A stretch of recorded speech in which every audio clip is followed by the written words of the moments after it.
Bueno, hasiko gara, bai. Guretzat, Urkabustaiz babestu zetik, hau antolatu dugu, pentsatzen dugu, jasatzen ari garena, behar du, formakuntza bat, zeo zer antolauta, batez ere gure solaren kontrako posizionamendua, indartzeko. Horretarako, hemen daukagu Antonio Turiel, uste duk denok ezagutzen dugula, guretzat da plazerutza. Antonio Turiel, fisika teorikoan doktorea da, eta ozeanotan politika energetikoan eta ekonomia aditua da. Bartzelonako itsasoen zientzietan institutoko ikerlaria da, eta gaur egon, hemen egongo da, pizka bat energiaz, gaur egungo egoera energetikoaz hitz egiteko. Decía que desde Urkabustaiz Babestuz, pues dentro de esta batalla que tenemos frente a Solaria, pues tenemos también la oportunidad de formarnos, de ampliar el debate en torno a la transición energética y tener un poco todos los elementos que hacen falta para tener un posicionamiento formado, crítico y sobre todo amplio, porque si algo tiene la energía es que lo atraviesa absolutamente todo. Y hoy pues tenemos la enorme suerte de tener con nosotros a Antonio Turiel. Yo creo que todos y todas conocéis a Antonio. Para el que no le conozca, decir que Antonio es doctor en física teórica, experto en océanos, en política energética y economía, e investigador por el Instituto de Ciencias del Mar en Barcelona. Decir que recientemente, creo que fue el último mes, ha presentado su último libro, El futuro de Europa, y para quien se anime puede tener sesión doble porque mañana el libro se presentará en la librería de Luis Michel a las 7 de la tarde. Así que no me extiendo más, pues simplemente dar un fuerte aplauso a Antonio, y Antonio, pues cuando quieras.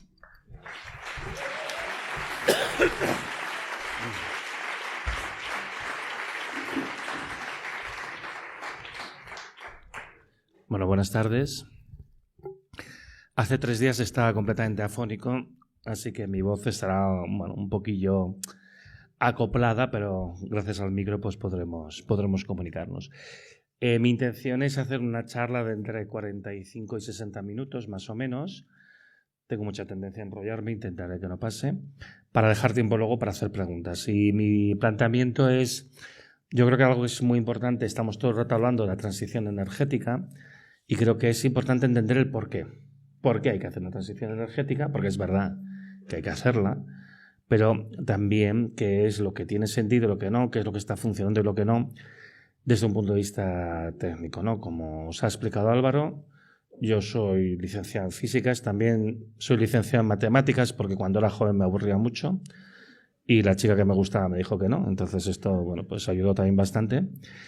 Y doctor en física teórica, y ahora soy investigador científico en el Instituto de Ciencias del Mar de Barcelona, que pertenece al CSIC, al Consejo Superior de Investigaciones Científicas. Yo me dedico a hacer investigación. Estoy todo el día pues trabajando sobre todo en cosas que tienen que ver con la observación de los océanos y el clima oceánico, y pues también he aprovechado para meter algunas transparencias de las cosas que hago yo, porque así también, que esto no suele ser habitual en las charlas, pues así también veis un poquito qué cosas hago, ¿vale? Y nada, no me enrollo más, paso directamente a explicaros un poquito la situación. Entonces, creo que la primera cosa que se tiene que discutir es el problema ambiental. Tenemos un problema ambiental gravísimo ahora mismo. Realmente no es que se pueda decir que sea una sorpresa, pero lo que es curioso viendo las discusiones de hoy en día, que yo creo que curiosamente se tienen las ideas menos claras de lo que se tenían hace 30 años, es un problema polifacético, es un problema con múltiples caras y no es solamente el cambio climático el problema más grave que tenemos. Hace 15 años el Instituto de Resiliencia de Estocolmo lideró un trabajo que ha involucrado a decenas de miles de científicos de todo el mundo para medir básicamente lo que se denomina los 9 límites planetarios. Estos 9 límites planetarios están asociados a 9 variables que miden el estado de salud ambiental de nuestro planeta, ¿vale? Las variables que se han considerado más importantes. Y cada una de estas variables tiene un umbral, un valor máximo que no se debe sobrepasar si no queremos poner en riesgo la continuidad de la especie humana. Porque si se sobrepasa ese valor hay un riesgo de que se encadenen procesos en cascada que hagan que el planeta se vuelva inhabitable para los humanos. No para la vida en general, sino para la vida humana. Y como digo, no podemos sobrepasar ninguno de estos 9 límites planetarios. Pues bien, de los 9 límites planetarios hemos sobrepasado 6. No podemos sobrepasar ni uno solo. Y hemos sobrepasado 6. Y al paso que vamos, en los próximos años sobrepasaremos 2 más. El único que parece que tenemos controlado es el de la capa de ozono. Esto parece que lo aprendimos bien. También da una oportunidad de negocio, eso siempre es bueno, se ve. Y es la única cosa que está, digamos, bajo control. Todo lo demás está descontrolado. De todos los límites planetarios, el que está más sobrepasado actualmente es este que veis arriba a la derecha. No sé si puedo mover el ratón. No.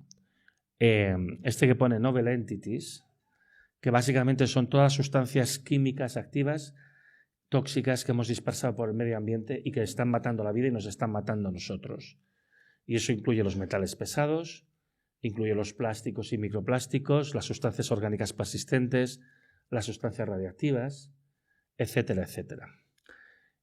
Por ejemplo, en un estudio reciente se mostró que en tejidos de personas que viven en países occidentales, el 0,5% de la masa del tejido cerebral es plástico. El 0,5% de la masa de vuestros cerebros es plástico. Tenéis el cerebro plastificado como si fuera el DNI.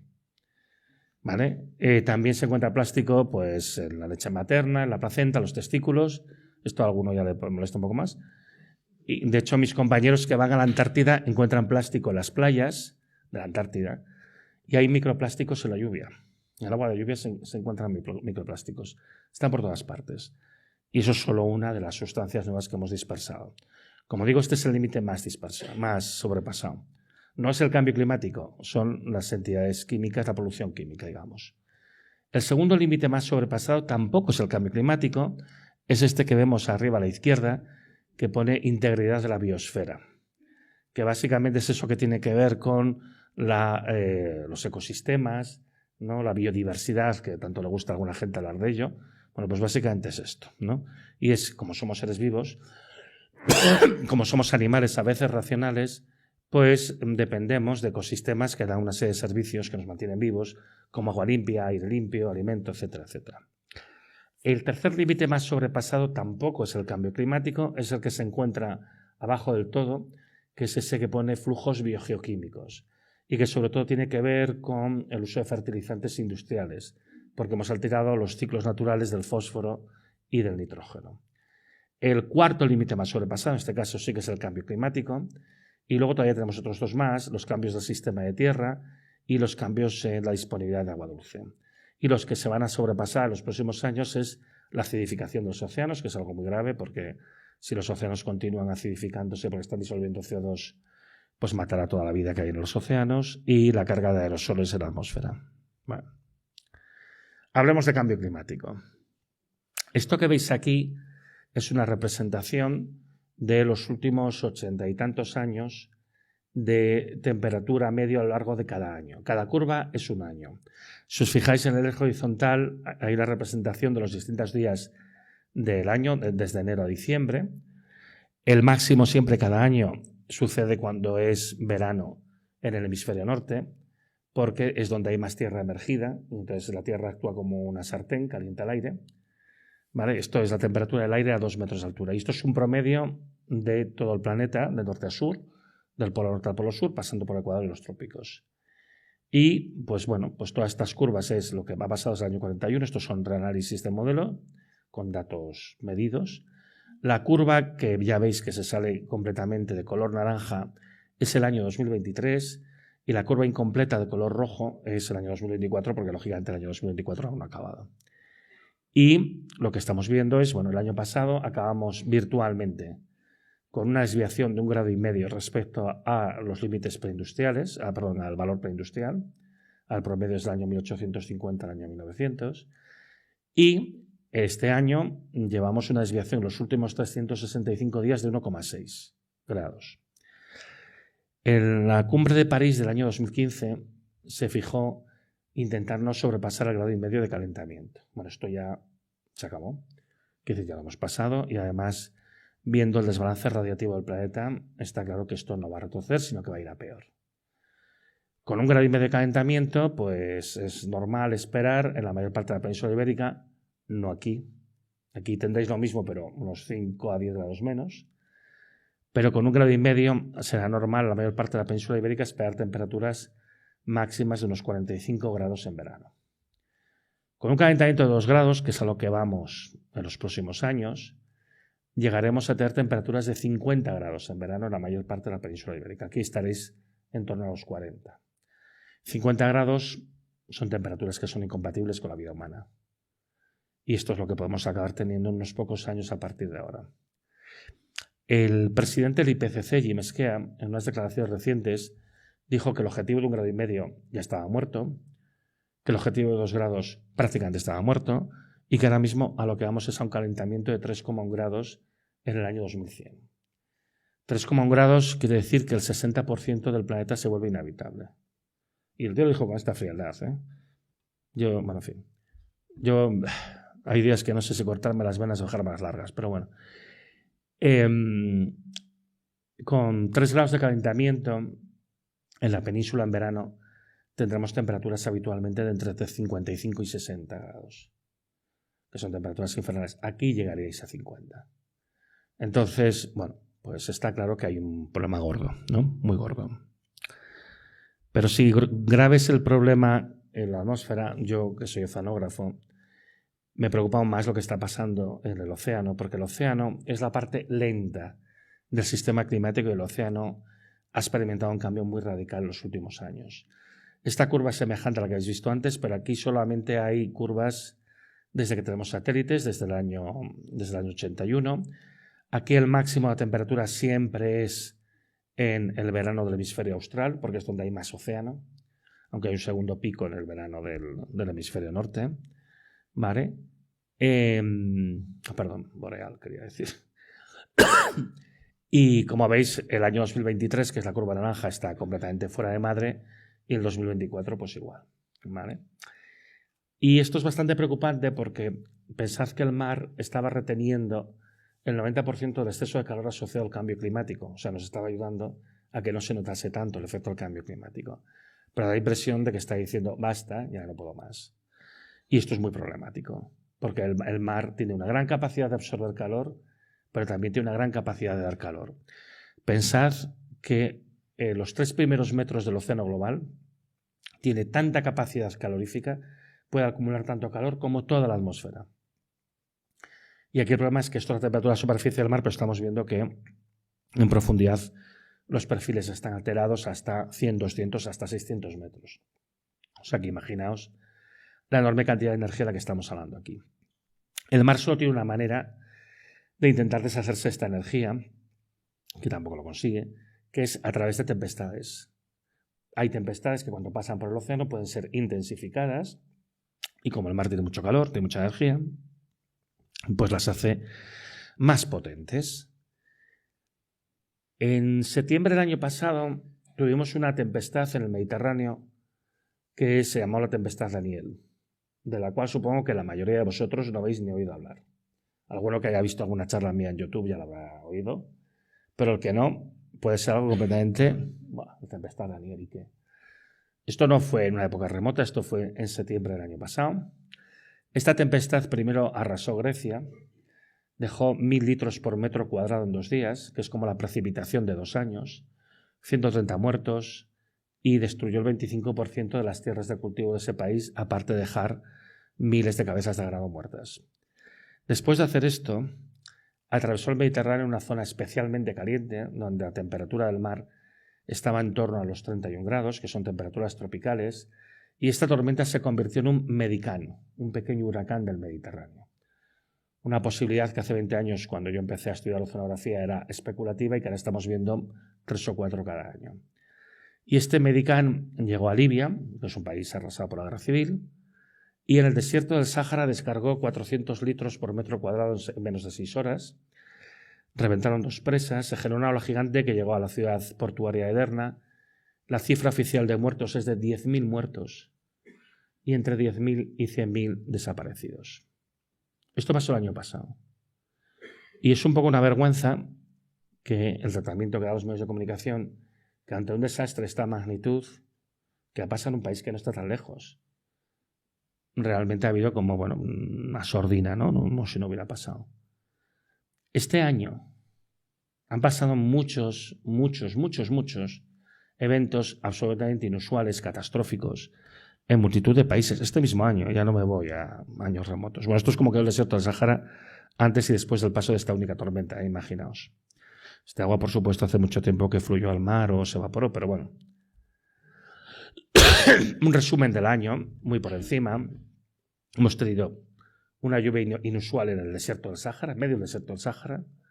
Precipitaciones que, a ver, no son muy grandes, 50 litros por metro cuadrado, pero que allí equivalen a la precipitación de 10 años. Inundaciones en Polonia, en Hungría, en el norte de Italia, en Austria, completamente inusuales, de tempestades que habían empezado en el Mediterráneo. Y esto pasó en septiembre de este año.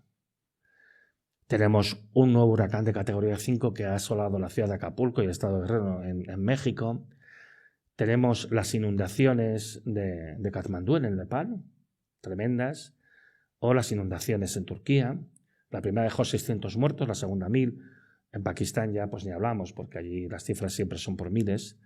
Y, por ejemplo, tenemos el paso del huracán Helene, que entró en Carolina del Norte, que es un sitio que se considera seguro. Esto que veis abajo, aquí a la derecha, no es antes y después del paso del huracán. Esto no había pasado nunca. Descargó 1000 litros por metro cuadrado, se generó una riada gigante que simplemente barrió del mapa pueblos enteros. 200 y pico muertos y centenares desaparecidos que aún no han encontrado a día de hoy, ¿no? Me comentaba una persona que conozco que estuvo en la conferencia de París, de la COP, ¿no? Que decía, bueno, ahora después de lo que ha pasado en Valencia, pues claro, supongo que todo el mundo estará muy impresionado y tal, ¿no? Y ahora la gente entenderá que el cambio climático va en serio. Y decía, a ver, en Katmandú hubo 600 muertos, en Turquía 1000, en Estados Unidos centenares, en eventos que no son normales. Quiere decir, es que nos miramos mucho el ombligo. Lo que pasó en Valencia, por desgracia, era algo esperable, que tarde o temprano nos tenía que pasar a nosotros. Siempre ha habido danas en el Mediterráneo, claro que sí, siempre ha habido, con cierta recurrencia. Lo que sucede es que ahora son más frecuentes y más intensas, y esto los datos lo muestran con toda claridad, ¿eh? En Valencia hubo una dana en el año 2019. Es que parece también que se nos olvidan las cosas, que también causó unos destrozos importantes. Claro, una dana de esta magnitud, poca sabida. Pero bueno, evidentemente tenemos un problema bastante serio con los eventos extremos. Se están haciendo más frecuentes y se están haciendo más intensos. Pero un problema que tenemos, que pocas veces se le presta atención, porque, digamos, ya se ha interiorizado bastante el imaginario colectivo, el cambio climático como un fenómeno progresivo, hace más calor, las tempestades son más fuertes, y no tenemos en cuenta que en el sistema climático hay una serie de puntos frágiles, unos puntos de no retorno que si se pasan, llevarían a un cambio radical del clima del planeta Tierra. Un cambio irreversible en las escalas de siglos, y que evidentemente pueden cambiar por completo la faz del planeta, ¿no? Y uno de estos que se ha hablado mucho últimamente por la preocupación que hay es el posible colapso del brazo atlántico de la corriente meridional del Lazo, o AMOC, por las siglas en inglés. Esta corriente es la responsable de que Europa disfrute de un clima más cálido de lo que le toca por latitud. Si miráis en un mapa veréis que Nueva York y Madrid están a la misma latitud, o París está a la misma latitud que Vancouver. De hecho, la mayoría de Europa está a la misma latitud que Canadá o que el sur de Siberia. Pero aquí el clima no es el de aquellas zonas. Y esto es gracias a una corriente oceánica, este brazo atlántico de la corriente meridional del Lazo, que libera calor y humedad hacia Europa, y que después de hacerlo el agua se vuelve más densa, se sumerge dentro del océano y recircula por dentro del océano en un ciclo que tarda unos 1000 años en completar una vuelta. Pues tenemos indicios de que debido, sobre todo, pues al deshielo en Groenlandia y en el Ártico, y también pues al cambio en el régimen de vientos y una serie de cosas, que esta corriente podría estar separando. Entonces, bueno, pues esta corriente separa, puede haber consecuencias bastante funestas para Europa, porque Europa básicamente volvería al clima que le toca por latitud. La última vez que pasó algo parecido por una causa diferente, por un mecanismo diferente, fue al final de la última glaciación, que se produjo el evento del Younger Dryas por una afluencia de agua dulce por el río Hudson, que interrumpió la corriente termalina. Y bueno, pues así fue como quedó Europa en aquel momento, pues con las nieves del Ártico cubriendo pues hasta las Islas Británicas. Luego esta zona que veis a la derecha de color morado, pues básicamente eso era un desierto polar.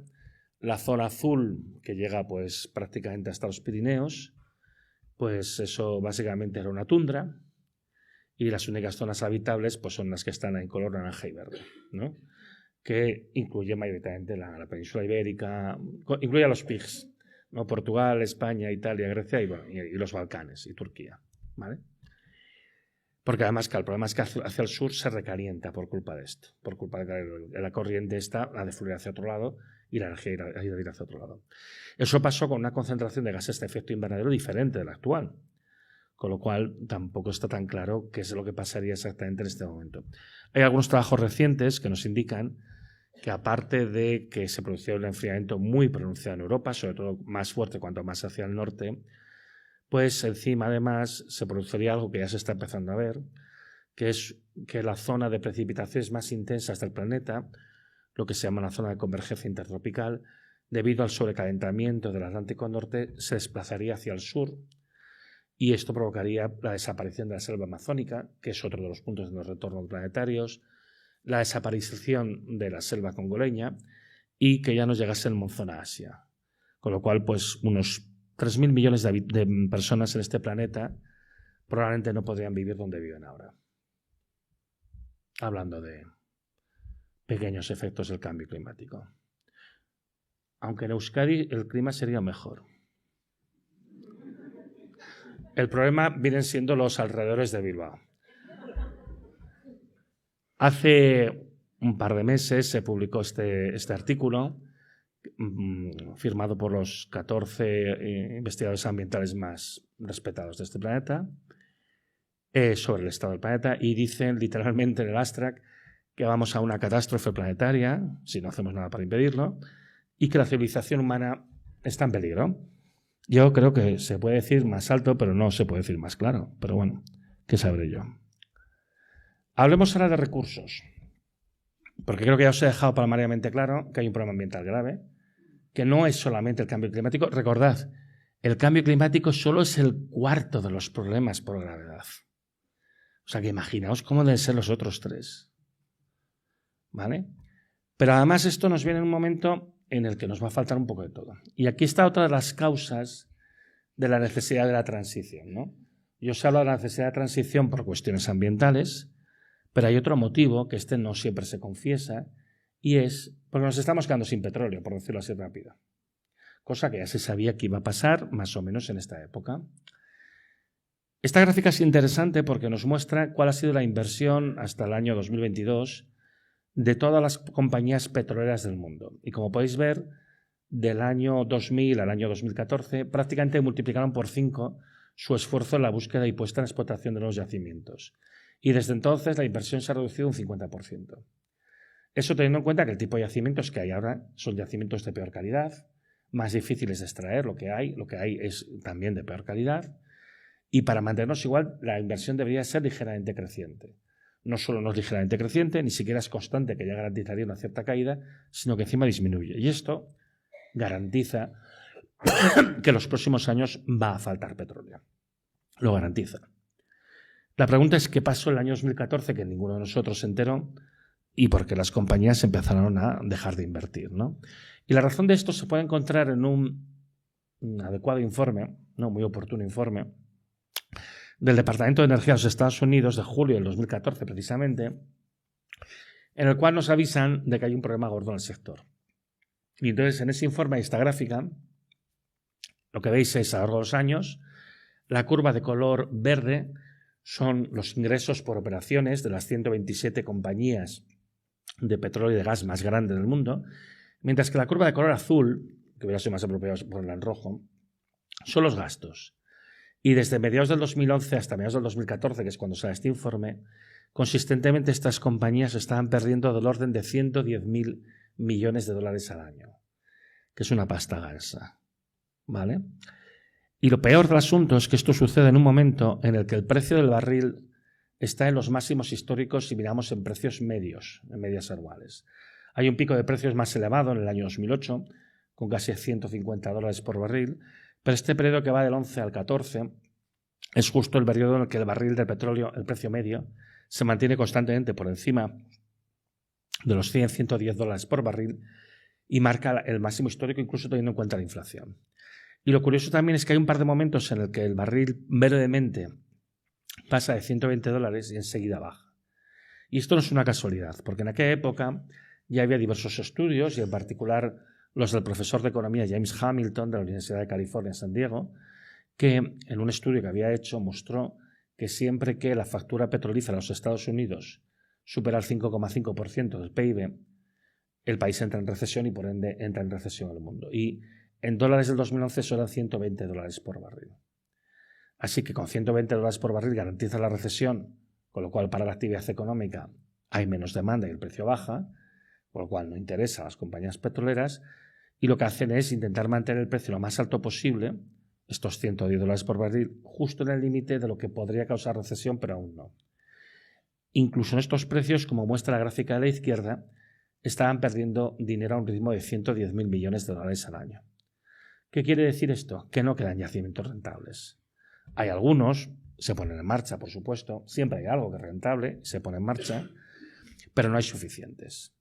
Pensad que hoy en día, cada año, se están encontrando yacimientos por un valor, por una cantidad de petróleo equivalente a unos 5.000 millones de barriles, que es muchísimo. Pero es que en el mundo se gastan cada año 36.000, es decir, 7 veces más. Entonces, claro, hay un desfase que lógicamente pues, nos lleva por mal camino. Y eso lo que quiere decir es, bueno, no, estamos en la época en la que inevitablemente la producción de petróleo irá bajando. Esto, la Agencia Internacional de la Energía lo ha ido acomodando poco a poco en sus informes a regañadientes, porque contradice las expectativas económicas de que pues, la demanda crea la oferta y de que hay un equilibrio entre oferta y demanda y que no hay restricciones en la oferta y este tipo de cosas que dice la teoría económica clásica. Y ya los últimos informes, este del 22, por ejemplo, pues ya nos muestran gráficas de este estilo para la evolución futura de la producción de petróleo, gas natural y carbón, en la que ya se anticipa pues, un descenso bastante pronunciado en los próximos años. Hay que decir que esto solo pasa en un escenario concreto de los que ellos analizan, que es el de cero neto en el año 2050, en el que supuestamente hay una sustitución por renovables. Pero también hay que decir, bueno, en ningún escenario crece el consumo de combustibles fósiles, entonces como mucho se mantiene con una ligera bajada, pero es que este es el que tiene más visos de ser cierto, porque las curvas se parecen curiosamente mucho a las curvas geológicas de agotamiento que conocemos desde hace muchos años, aunque bueno, nunca se ha caído las de ellas. La única diferencia es el carbón. El carbón prevé una caída demasiado rápida y, por desgracia, la curva del carbón seguramente es mucho más lenta porque es un material de mina y se está en unas condiciones diferentes. Y digo por desgracia porque de todos los combustibles fósiles es el más contaminante y no solo a nivel de CO2. En todo caso, anticipamos una bajada importante en los próximos años. De hecho, si miramos la producción de petróleo de los últimos años, que es la curva verde en esta gráfica, vemos que el máximo de la producción de crudo y condensado, que es lo que realmente tiene sentido considerar como petróleo, ¿no? Que es lo que se puede utilizar como combustibles líquidos, el máximo fue en noviembre del 2018. En el 2019 se intentó rebasar, no fue posible, y luego viene la COVID, hay una caída fuerte, como veis en la gráfica, y hay una recuperación, sobre todo pues, el año 21, el 22, claro, luego empieza la guerra en Ucrania, bien, y desde aquí más o menos se mantiene estable, sin ninguna tendencia a crecimiento. Más bien se anticipa que va a haber una caída en los próximos años. La curva roja es lo que anticipa el Departamento de Energía de los Estados Unidos. Siempre anticipa que va a subir, nunca sube, y más bien la tendencia es a bajar. Porque encima además estamos viendo que la producción de fracking en los Estados Unidos, que es lo único que la mantenía, está llegando ya al máximo de lo que realmente se puede hacer. Si mala es la situación con el petróleo particularmente, peor aún lo es con el uranio. Esto que veis aquí es una gráfica de la extracción de uranio de las minas de uranio del mundo. Y como podéis ver, el máximo de extracción se produjo en el año 2016, de acuerdo con los modelos geológicos, es más o menos lo que se preveía hacia el año 2015, se ha producido el máximo en 2016, y desde entonces hasta el año 22 la producción ha caído un 23%. Yo llevo todo el año esperando a ver si la Asociación Nuclear Mundial saca los datos del 23, porque ya estamos en el 24, y normalmente lo sacan en mayo, pero este año no lo han sacado. Porque, bueno, pues qué mejor que en una situación complicada ofuscar los datos. Esto se sabía que iba a pasar. De hecho, la previsión es que en los próximos años la producción de uranio caiga muy deprisa, caiga un 50% más, por las características geológicas del uranio. Entonces, no tiene mucho sentido pensar que va a haber una sustitución por energía nuclear, porque ¿con qué material va a funcionar? ¿No? Con el torio. En fin, ya, bueno, eso si queréis podemos hablar después. Lo más preocupante es lo que está pasando con el diésel. De todos los combustibles que sacamos del petróleo, el que más cuesta de producir, sobre todo con los petróleos de peor calidad que nos están quedando, es el diésel. Esto que veis aquí, la curva de color azul es la evolución mensual de la producción de diésel y la curva de color rojo es el promedio anualizado de esta misma producción. Como veis, iba creciendo bien hasta el año 2005, que es cuando se llega al máximo de producción de petróleo crudo convencional, hace 19 años, no es poco. Y a partir de aquí ya empieza a subir más lentamente, tenemos la crisis del 8, luego sube, ya va subiendo más lentamente y entonces llega a su máximo en esa meseta ondulante del periodo que va del 2015 al 2017. En 2019 cae, en 2020 con la COVID cae todavía más y luego empieza a recuperarse más o menos hacia el año 21, 22, en el 23 parece que ya está intentando recuperar los niveles anteriores.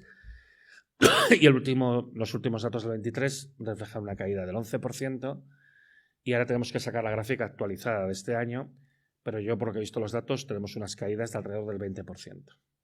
Del 20%. Es decir, la producción de diésel ahora es como un 20% inferior a la que fue en este periodo que va del 2015 al 2017. Y esto es muy grave, porque el diésel es verdaderamente la sangre de nuestro sistema económico. El diésel es agricultura, es minería y es transporte, y es maquinaria en general.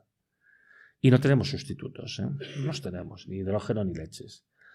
Entonces, bueno, pues esto nos está trayendo ya problemas bastante graves. Un poco para resumir la situación, tenemos que la producción de petróleo, contando todos los tipos de petróleo, el máximo fue en 2018. Si vemos el petróleo de verdad, el petróleo crudo convencional fue en 2005. Y representaba el 31,7% de la energía primaria mundial. En cuanto al carbón, el máximo es el último año del que tenemos datos, el 23, con lo cual de momento no ha llegado a su máximo. El gas tampoco ha llegado a su máximo, el máximo es del último año, aunque cada vez sube más lentamente, indicando que está llegando ya a su máximo de extracción. Y el uranio, el máximo claramente, fue en el año 2016, ¿no?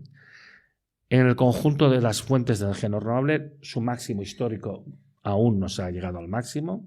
El último año es el que marca el máximo de la serie, pero es verdad que desde hace unos años sube muy lentamente.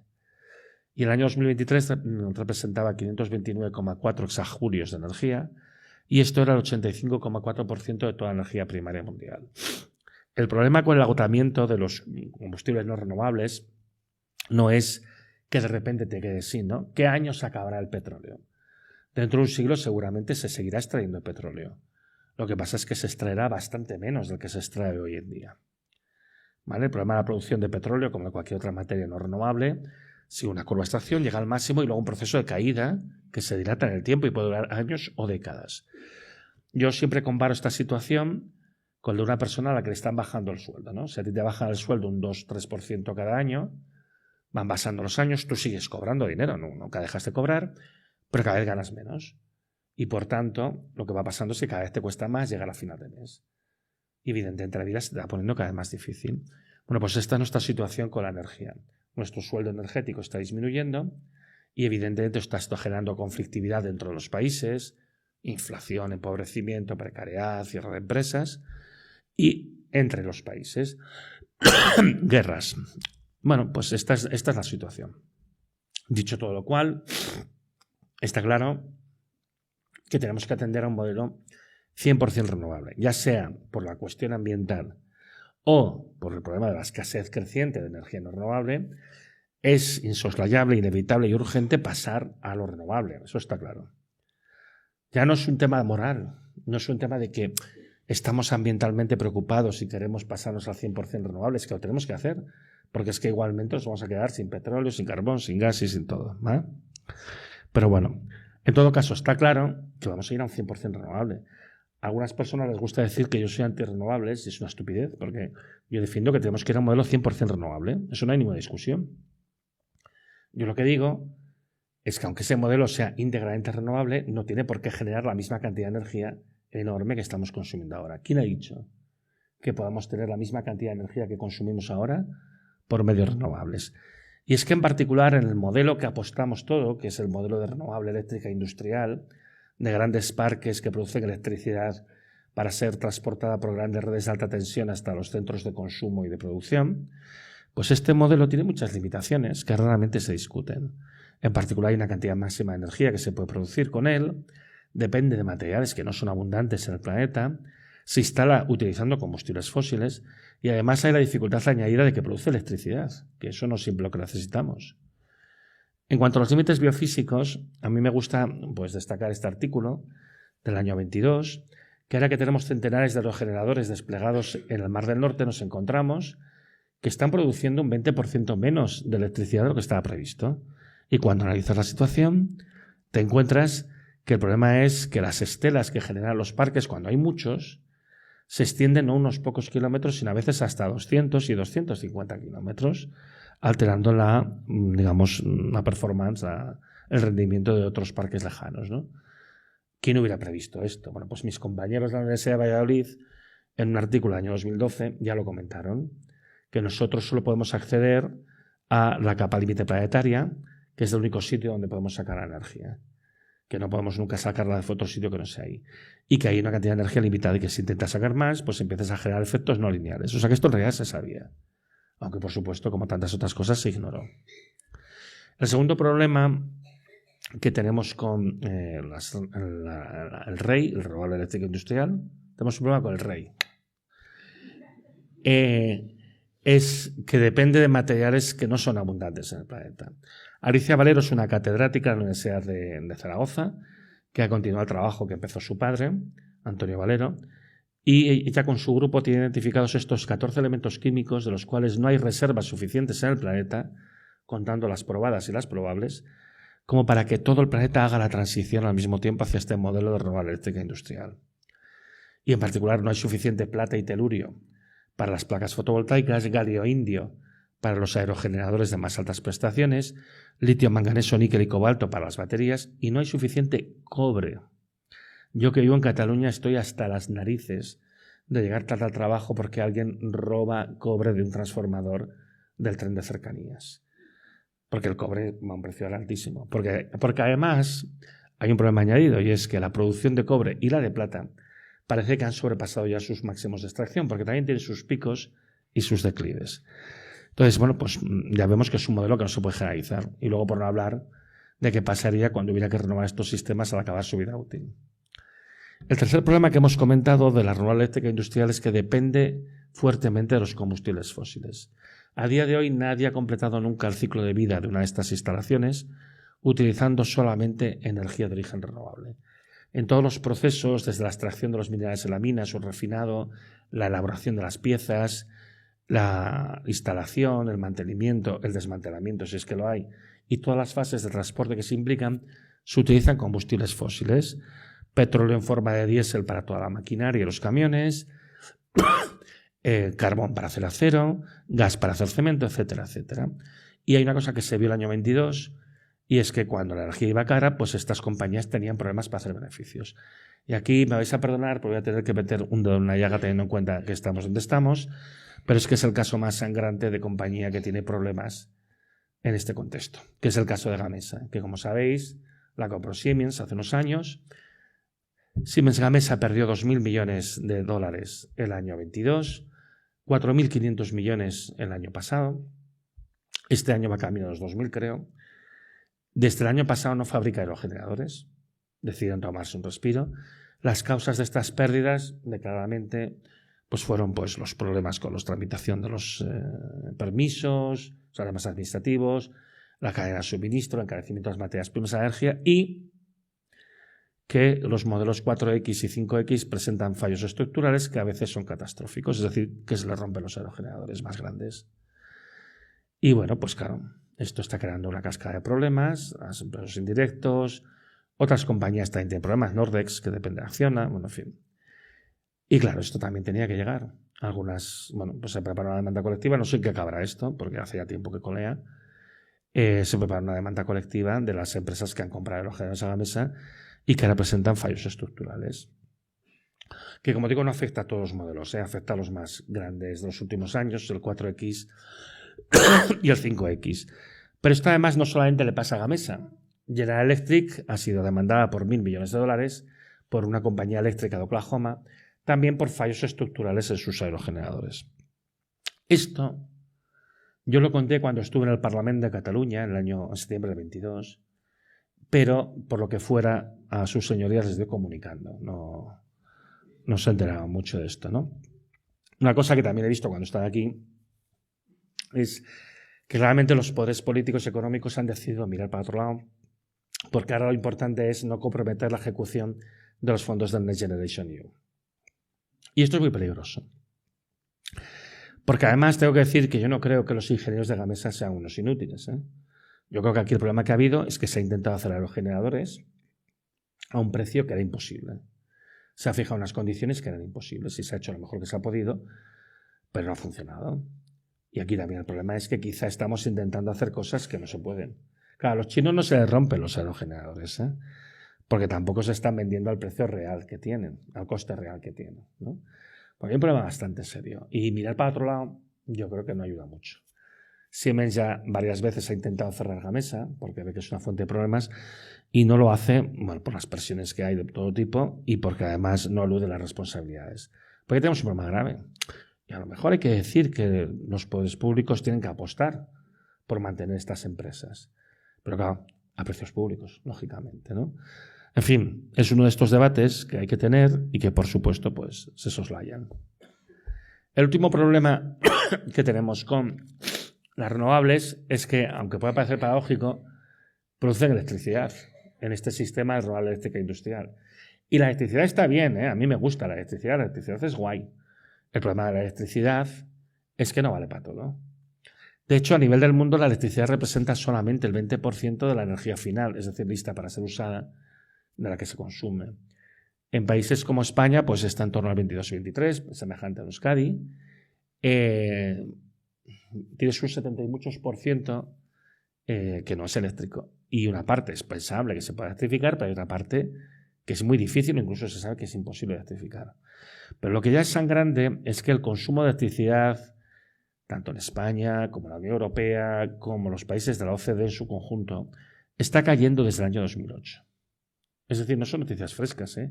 Hace 16 años que con altibajos el consumo de electricidad, cuando antes crecía rápidamente, y desde entonces está bajando. Fundamentalmente es debido a, pues básicamente, la deslocalización, una pérdida de capacidad industrial.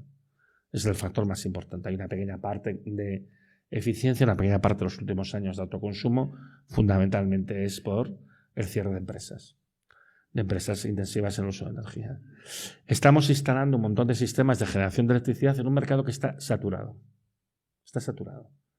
Aparte, luego hay un montón de problemas técnicos que ahora no entraré, de despachabilidad, de intermitencia, de gestión de la estabilidad de la frecuencia, que limitan mucho el modelo renovable, ¿vale? Pero el hecho es que ahora mismo tenemos 128 gigavatios de potencia eléctrica instalada en un país, bueno, un estado, en el que se consumen de media unos 26,5, con picos de consumo de hasta 41. Y tenemos 128 instalados. Y tiene que haber redundancia porque no todo puede funcionar al mismo tiempo. La fotovoltaica, lógicamente, no da luz, no da energía de noche, la eólica cuando no sopla viento, etc. Cuanto más renovable, más tienes que tener de redundancia para compensar. Pero, hombre, con unos 80 gigavatios tendría que llegar. Tenemos 128 y pensamos llegar a 150 en el año 2030. Y la pregunta es, ¿para qué? No parece tan claro que va a haber consumo, ¿no?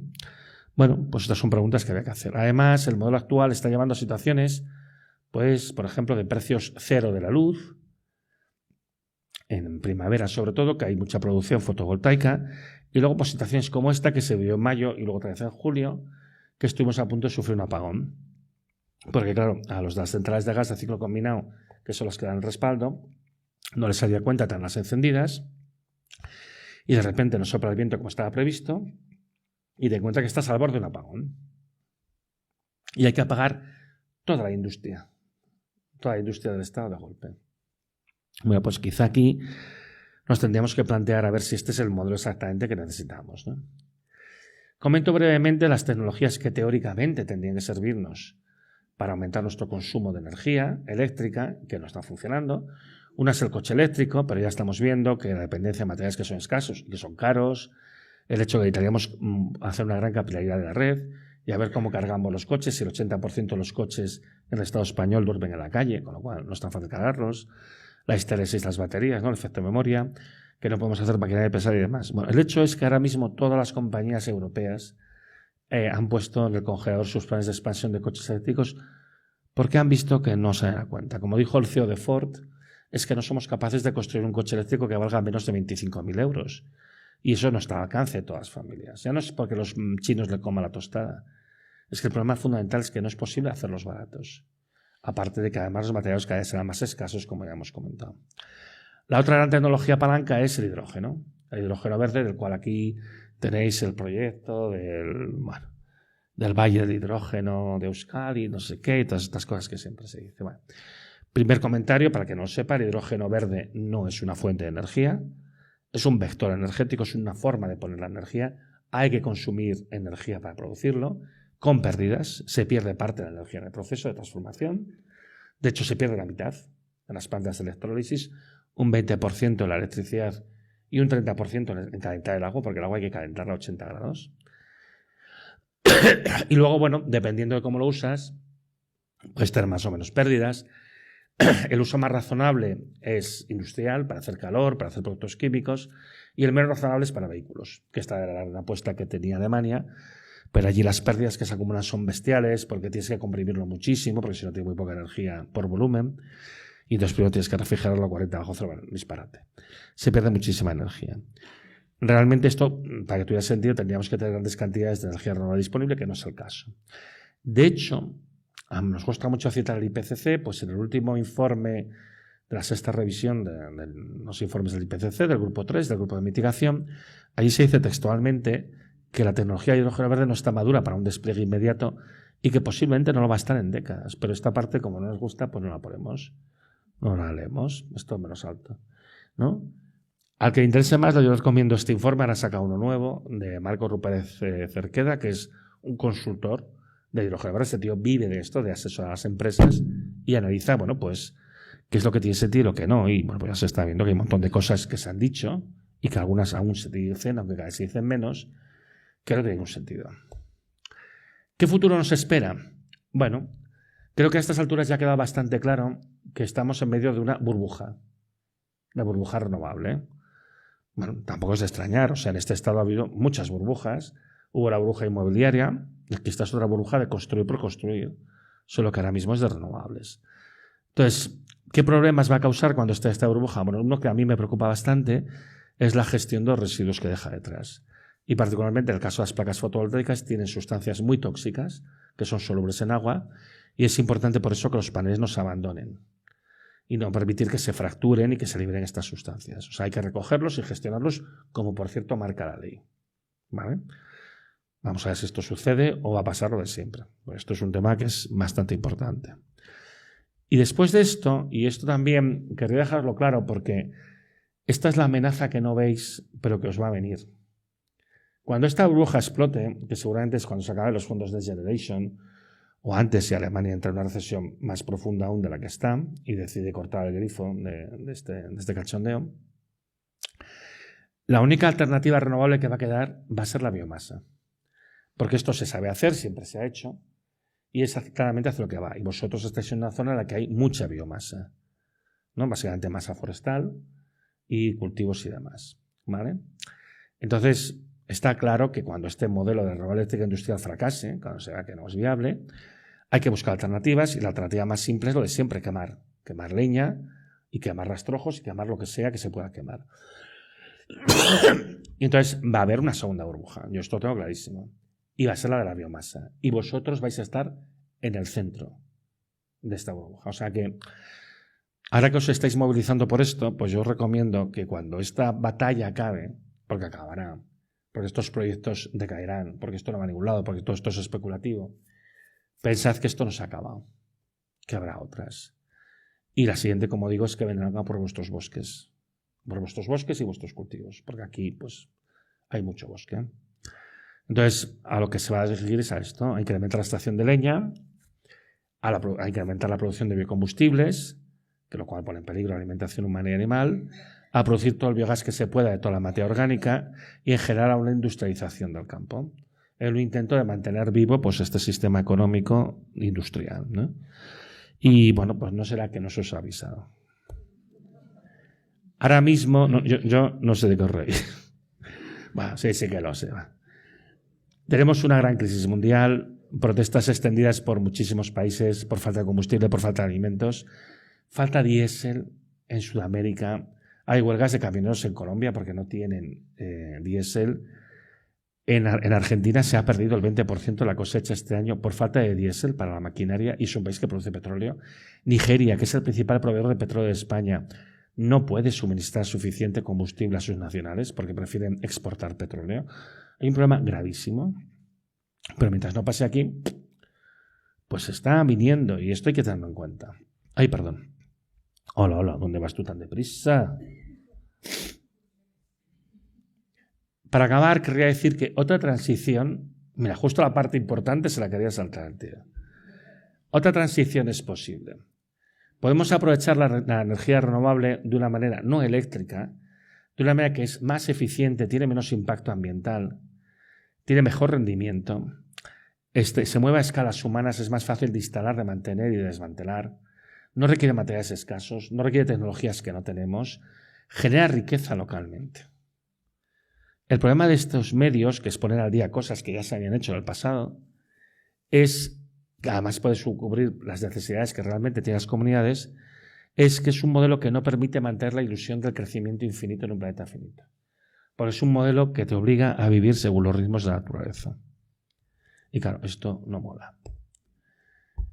Otra sociedad es posible. En el caso concreto de España, esto no es verdad para Euskadi, pero para el conjunto del Estado español, España puede producir cereales de sobra para alimentar a su población y su ganado incluso en un contexto de cambio climático. Yo no conozco ningún estudio científico que muestre una fuente de energía mágica que sea capaz de mantener todo este tinglao en marcha, pero sí que conozco estudios que muestran que con un consumo de la 10ª parte de la energía y los materiales de lo que tenemos ahora, podríamos mantener un nivel de vida muy semejante al actual, incluso mejor, con cambios en el estilo de vida, pero lo que define la calidad de la vida podría ser igual o incluso mejor. Y esto sí que lo podemos conseguir, mantener una 10ª parte de la energía y materiales que consumimos ahora. Y además este modelo se podría generalizar a todo el planeta, no solo para nosotros. Podemos mejorar mucho la eficiencia del transporte utilizando el verdadero vehículo eléctrico, que es el tren. El verdadero vehículo eléctrico es el tren electrificado. Es el vehículo terrestre más eficiente por antonomasia. Podemos fabricar una electrónica virtualmente eterna. Yo suelo comentar, yo trabajo mucho con la Agencia Espacial Europea y lo que se pone en el espacio, eso es indestructible. Los circuitos que se ponen en el espacio se acaban destruyendo porque en el espacio es un sitio muy agresivo, que hay mucha radiación. Pero de hecho las cosas aguantan un montón porque están hechas para aguantar. De hecho, os acordaréis que hace unos meses la sonda Voyager, que se envió en los años 70, envió una señal hacia la Tierra. Todavía está funcionando 40 y pico años después.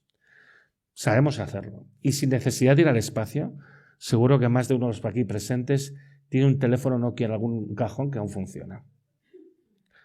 Cuando nos da la gana lo hacemos. El problema es la obsolescencia programada, el usar y tirar, etcétera, etcétera. Podemos incrementar enormemente el reciclaje ya desde el momento que diseñamos las cosas para favorecer el reciclaje de los distintos elementos, cambiando la manera de usarlos. Podemos reducir el volumen de residuos y reaprovecharlos, teniendo una economía circular que empieza por aquello de devolver el casco de las botellas, ¿no?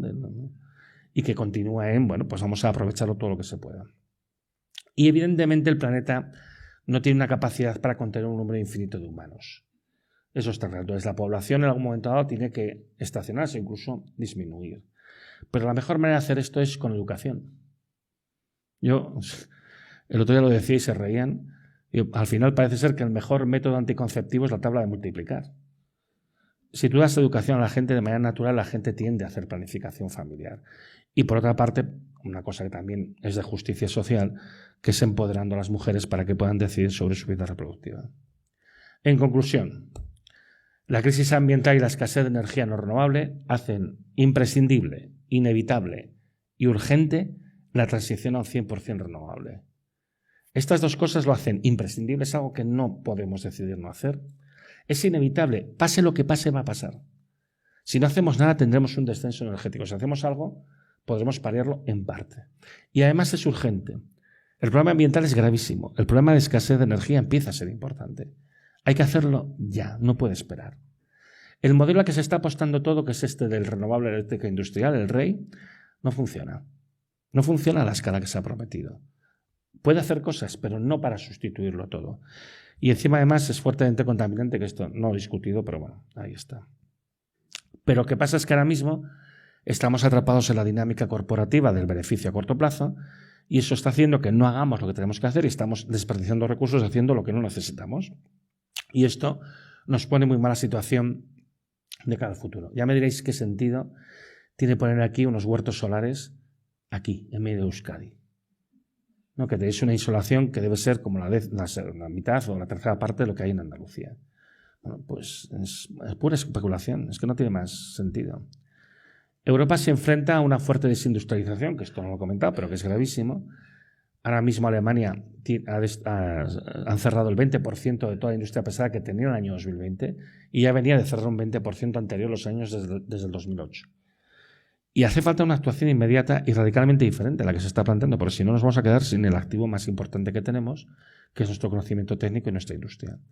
Desde el punto de vista técnico hay que apostar por la renovable no eléctrica, no como sustituto de la eléctrica, acompañando a la eléctrica en aquellas cosas que ella no puede suplir. Y la integración de la producción industrial con la captación de la energía misma. Y desde el punto de vista social es urgentísimo abandonar esta idea tóxica del crecentismo. ¿Quién pudo creer que se podía crecer infinitamente en un planeta finito? Es una idea absurda, es una idea de locos. Y sin embargo es lo que está dirigiendo todas las políticas industriales y económicas de todos los gobiernos del mundo. Bueno, pues esto no tiene ningún sentido, no funciona, no va a funcionar. Insistir en crecer solo nos lleva a la destrucción. ¿Alguien me puede decir lo que va a crecer el PIB de Valencia este año? ¿Cuántos años les va a costar recuperarse lo que les ha pasado este año? Este es el tipo de cosas que tenemos que pensar. La persecución del crecimiento llega un momento que lo único que causa es destrucción, que causa es realmente pérdida. Tenemos que abandonar el crecentismo, tenemos que optar por modelos, en el caso de los países desarrollados como es el nuestro, decrecentistas y, entre otras cosas, apostar por la relocalización. Y nada, han sido 55 minutos, yo creo que está bien. Gracias por vuestra atención.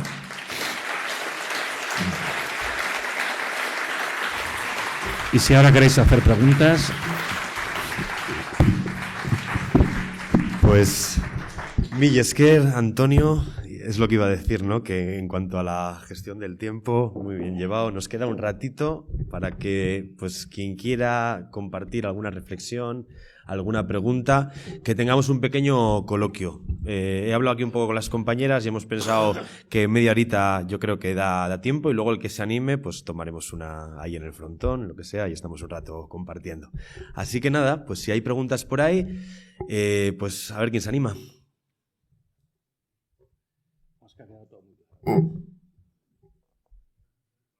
Tenemos una pregunta por aquí, otra por allí. Pues empezamos. Pablo, das tú.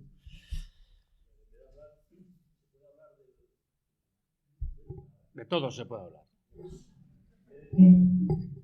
Perdón, el micro está aquí. Que hay un micro. Sí, porque... Venga, pues empezamos por allí y luego traemos el micro. Vale. No, es que como se está grabando es importante que... Me ha surgido una duda de todas estas cuestiones que has estado charlando, me ha surgido una duda. Perdón. Así. Claro. El tema es si somos la especie más inteligente creada, creada entre comillas, ¿cómo es posible que no seamos tan inteligentes o seamos tan estúpidos que pensemos que se nos viene todo esto encima y no seamos capaces de reaccionar?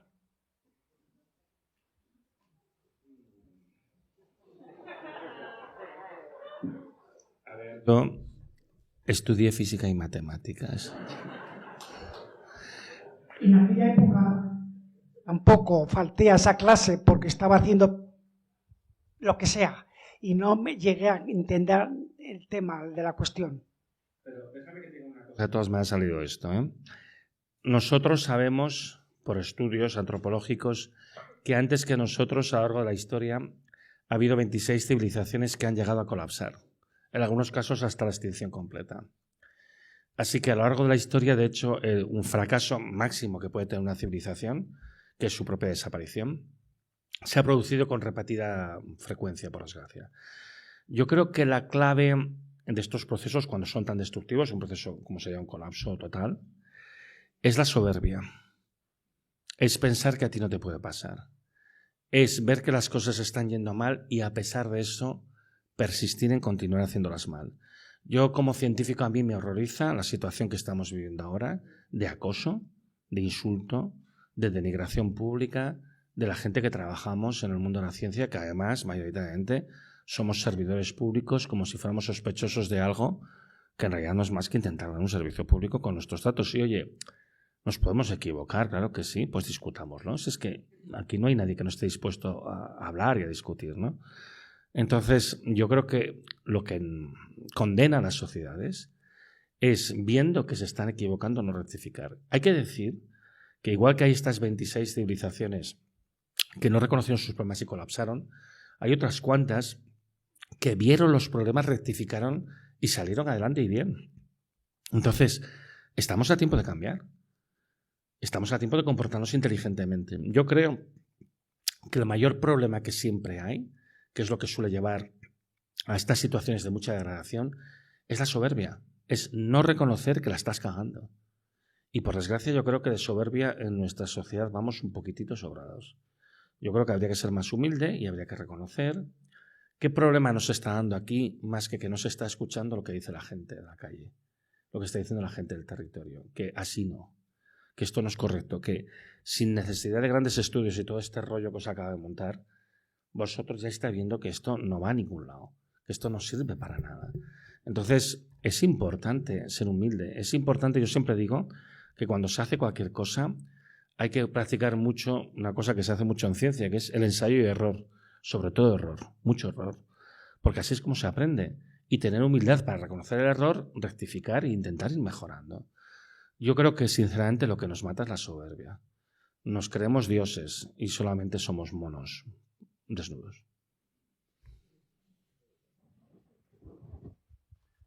Kaixo, a ver, en vez de hablar de CO2 o de todo esto, hablar de la huella de carbono nos haría comprender mejor que cada cosa que hacemos o todo lo que hacemos nos implica a nosotros y al vecino dentro de todo el sistema. No muestro ni una sola gráfica de CO2. Ni una sola. Y es deliberado. Porque evidentemente el problema del cambio climático es las emisiones de gases de efecto invernadero, del cual más importante obviamente es el CO2, ¿no? Pero yo lo que quería poner en manifiesto es el problema ambiental en general. El CO2 es uno de los problemas que tenemos, y entonces hay que verlo holísticamente. En cualquier caso, yendo a la cuestión, el tema de la huella personal de carbono es un concepto que se inventó BP un poco para sacudirse la responsabilidad corporativa que ellos tenían con las emisiones que inducen ellos. Pensemos que las 20 industrias más grandes del planeta son responsables del 80% de las emisiones de CO2, ¿eh? También es verdad que estas empresas producen bienes y servicios que son los que consumimos nosotros. Eso también es verdad. Lo que quiero decir es, más que un tema personal, que siempre hay una componente personal, por supuesto que siempre la hay, pero más que un problema personal es un problema colectivo y es un problema sobre todo corporativo. Es decir, en nuestro modelo económico, que es un modelo económico orientado al crecimiento sin límites, es necesario producir más, consumir más y por tanto contaminar más y agotar más los recursos disponibles. Entonces, a pesar de que yo estoy de acuerdo que medidas personales siempre son útiles, porque siempre son útiles, como mínimo pedagógicamente, y luego algún impacto positivo obviamente tienen. Yo creo que al final las cuestiones fundamentales suelen ser, no siempre lo son, pero suelen ser más globales. No digo solo son globales, o sea, son colectivas, porque hay ciertos aspectos que tienen un impacto grande, y uno de ellos es la dieta. Es decir, se consume, por ejemplo, un exceso de proteína animal en la dieta, y eso pues tiene un impacto muy grande a nivel de la huella de carbono. Si todos modificáramos a una dieta bastante menos consumidora de proteínas animales, tendría un impacto muy positivo sobre las emisiones de CO2, ¿vale? Pero al final también, no nos engañemos, muchas veces los hábitos de consumo que tenemos son aquellos que son posibles de nuestro entorno socioeconómico. Yo puedo querer optar por productos ecológicos y de proximidad, pero a lo mejor el precio es el doble que de los otros, que no debería ser así, pero es así. Y al final, por un tema económico, no puedo optar por escoger aquello que de hecho es mejor para todos y para el planeta. Porque aquí hay un dumping, de momento, con los combustibles baratos. A medida que los combustibles ya no serán baratos, este dumping no lo va a haber. Pero también lo que va a ser difícil es adaptarse a la nueva situación, con unas cadenas de suministro más cortas, como un montón de problemas adicionales. Entonces yo siempre insisto en que, aunque las medidas personales son útiles, es importante tomar medidas de carácter colectivo. En cuanto a la concienciación, yo creo que la concienciación va por otro lado. Yo creo que probablemente ha hecho mucho más por la concienciación del problema del cambio climático la Dana de Valencia que 10.000 conferencias sobre cambio climático. Y eso que es solo un ejemplo particular y que no solo es el cambio climático lo que ha intervenido ahí, el cambio climático obviamente lo ha agravado, hay un impacto de agravamiento allí. Pero al final yo creo que lo que más hace por la concienciación es entender que esto va contigo, que realmente mañana te puede tocar a ti. Si habéis visto lo que ha pasado hace unos días, en el Reino Unido con esta ciclogénesis explosiva, ya va varias veces que hay ciclogénesis explosivas en el Atlántico Norte que de momento se están yendo hacia el Reino Unido y hacia la Bretaña francesa. Es cuestión de... No quiero decir esto porque... El 1 de septiembre se me ocurrió la genial idea de poner en un artículo que, teniendo en cuenta lo caliente que estaba el Mediterráneo, era cuestión de tiempo que hubiera una dana, es que ahora lo puse así, que afectase catastróficamente a alguna ciudad española. Y bueno, pues por desgracia pasó lo que pasó. Y que nadie me eche la culpa de lo que voy a decir ahora. Es cuestión de tiempo que una ciclogénesis explosiva tan salvaje como la que ha sacudido el Reino Unido la semana pasada venga aquí. Es cuestión de tiempo. Va a pasar. Y es una de las cosas que se tendrían que estar anticipando y preparando. ¿Cómo estáis de preparados para hacer frente a eso? ¿Cómo estáis de preparados para hacer frente a vientos sostenidos de 200 kilómetros por hora? Por ejemplo. Quiero decir, es que son cosas que son importantes. Si los sistemas de alerta funcionarán de manera efectiva, son cosas de las que tenemos que hablar y son cosas de las que tenemos que pensar. Esto va con nosotros. En cualquier caso, por desgracia, somos una especie de simio no completamente evolucionada que somos mucho más reactivos que proactivos. Nos cuesta anticipar los problemas. Mi mujer, que es médico, ella dice que el gran problema que tiene la medicina preventiva es que cuando funciona nadie se da cuenta. Pero es un problema real, quiero decir, y para eso también tiene que haber mecanismos públicos de auditaje para... Entonces, aquí el gran problema es que generalmente la mejor manera de concienciar es cuando pasan desgracias. Pero es que lo que he explicado antes de la tempestad Daniel pasó relativamente cerca de aquí y pasó el año pasado y aquí no causó ninguna sensación. Entonces, a mí me gustaría que empezáramos a reaccionar antes de que venga una tempestad que destruya Bilbao, sinceramente. Me gustaría. ¿Entiendes? Y que el día que venga una tempestad grave en Bilbao, pues estemos preparados y haga el menor daño posible. Teniendo en cuenta que, por desgracia, este va a ser el clima que vamos a tener que sufrir durante las próximas décadas. Entonces, no sé, yo no... Ojalá supiera. Si lo supiera, seguramente no estaría aquí. ¿No? Pero realmente ojalá yo pudiera decirle, pues es que lo que hay que hacer es esto, porque no lo sé.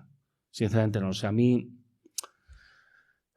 es un tema que personalmente me jode mucho. No sé, yo después de que pasó lo de Valencia, yo muchas veces tengo la impresión de haber fracasado. ¿Sabes? Porque estás diciendo todo el día, va a pasar esto, nadie te hace ni puto caso. Pasa esto y no sé, o sea, yo no siento ningún morboso placer de decir, mira, os lo dije que, joder, ha muerto gente. Es una cosa que se podía haber evitado, una cosa que en cierto modo era mi obligación evitarlo y no he sido capaz. No he sido capaz, ha sido un fracaso mío también. Ha sido un fracaso de todos y particularmente mío. Y a mí me gustaría intentar sembrar un poco estas semillas de concienciación, de decirles, preparaos porque pasarán cosas y serán cosas duras y serán cosas jodidas y yo no quiero que muera nadie. Por el amor de Dios, y yo ya no sé cómo decirlo de otra manera. Es que no sé. realmente materialmente no sé cómo hacerlo. Entonces, no sé, o sea, ojalá hubiera una manera de tocar una fibra sensible y, no sé, que nos diera a todos un ataque momentáneo de sentido común, ¿no? Pero no sé hacerlo. Ojalá supiera porque no sé hacerlo.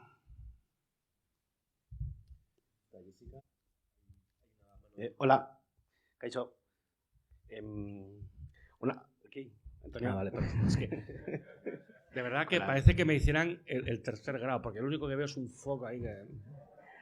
Vale, cambiando un poco el tema. Has hablado de que el objetivo es de crecer, que no podemos seguir creciendo. Es decir, no has dicho la palabra mágica, que el problema es el capitalismo. Sí, es verdad. Lo has dejado, El problema es el capitalismo. ¿Qué soluciones crees que podemos adoptar desde una comunidad pequeña o de un país pequeño para intentar corregir y decrecer?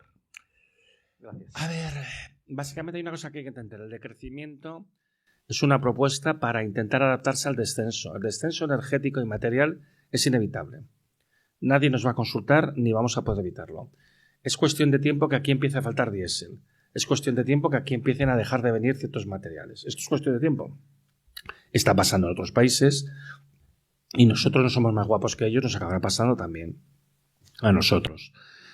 Entonces, la propuesta del decrecimiento es, como vamos a tener este descenso, que no es negociable, que va a suceder, vamos a intentar hacerlo de una manera planificada, no desordenada, no un ajuste vía precios que empobrece a la gente, y vamos a hacerlo de una manera democrática, hablándolo todos los agentes sociales, entendiendo el problema y buscando soluciones conjuntamente. Porque la alternativa es el empobrecimiento. No hacer nada y dejar que el mercado se autorregule, lo que va haciendo es que va excluyendo a las rentas medias, que poco a poco se van convirtiendo en rentas bajas, y vamos cayendo todos en la pobreza. Y, con un poco de mala suerte, que es lo que parece lo que estamos tendiendo, en el ecofascismo. Porque para el mantenimiento de la paz social se utilizan medidas de corte represivo y autoritario, ¿no? Que es a lo que estamos tendiendo, ¿no? O sea, a mí me puede ser que no me guste mucho el candidato que ha pasado la primera vuelta de las elecciones de Rumanía, pero, hombre, al punto de anularlas, no sé cómo decir, ¿entiendes? Si es que estamos normalizando muchas barbaridades, seguro que tenéis muchos ejemplos en la cabeza, de cosas que están pasando que no deberían de pasar. Entonces, a mí lo que más me preocupa es que efectivamente esta tendencia al empobrecimiento, a no pilotar el proceso, a no hacerlo participativo, democrático y entendiendo lo que está pasando, a lo que nos lleva es primero al empobrecimiento y seguramente hacia el ecofascismo, ¿no? Me decía Mati esta mañana que las encuestas muestran que Vox está subiendo como la espuma. Bueno, pues yo creo que y ya hemos visto también lo que está pasando por toda Europa, ¿no? Entonces, bueno, pues yo creo que la propuesta del decrecimiento justamente lo que pretende es vamos a hacer las cosas un poco mejor de lo habitual, si es posible. En países opulentos, ¿eh? Porque los países del sur global seguramente ellos no tienen que decrecer nada. Ellos lo que tienen que hacer es mantenerse y seguramente mejorar, porque están en la mierda. O sea, entonces el decrecimiento es algo para nosotros. Que esto también hay que entenderlo. Esto es una propuesta de Occidente para Occidente, incluso yo te diría de Europa para Europa. Y luego que cada palo aguante su vela.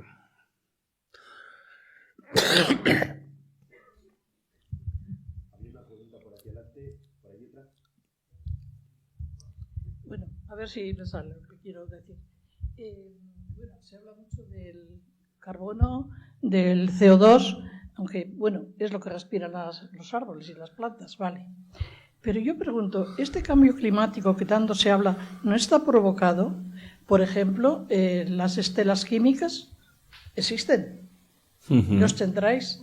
Hay un programa, creo que se puede pronunciar HAR, que es un programa militar para cambiar el clima. Y que si quieren que aquí haya una tormenta, un ciclón, lo que quieran, lo hacen. Existe, ¿no? Hay muchas denuncias sobre eso. No, yo, escuché, si quiere yo lo explico. Sí, perdóname. Y yo veo aquí los cielos azules, esos que no son aviones, son estelas que se nubla y ya está. Bueno, vale, yo he leído bastante sobre esto, igual es conspiranoia. No lo sé. A ver, déjeme que le diga una cosa. No sé, no, yo entiendo porque además vivimos en un mundo en el que evidentemente hay muchas cosas que están funcionando mal.